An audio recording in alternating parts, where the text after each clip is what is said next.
naniniwala tayo doon sa kasabihan na habang may buhay, may Pag-asa. habang may buhay, may Pag-asa. habang may buhay, may Pag-asa. pagsubok. Dahil tayo katiwala ng Diyos, binibigyan din niya tayo ng iba't ibang klase ng pagsubok. Kaya po doon sa pagsubok na yon, saka pa lang natin mauunawaan na talagang ang ating buhay ay mayroong, habang may buhay mayroong, Pagsubok. habang may buhay may Pagsubok. pagbangon. Huwag niyong hayaan na kapag meron kayong pinagdaraan ng pagsubok, ay hindi kayo babangon. Kailangan meron tayong pagsumikap na pagtsatsagaan natin yung ating mga pagsubok na pinagdaraanan.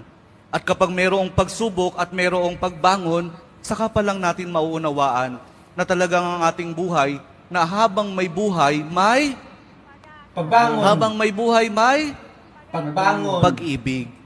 Ang pag-ibig na nagmumula kay Jesus lamang sa ating mahal na poong Jesus Nazareno. Dahil doon, kapag naunawaan natin itong mga bagay na ito, na habang may buhay, may pagsubok, may pagbangon at may pag-ibig na nagmumula lamang kay Jesus, saka pa lang natin mauunawaan at matatanggap na talagang habang may buhay, may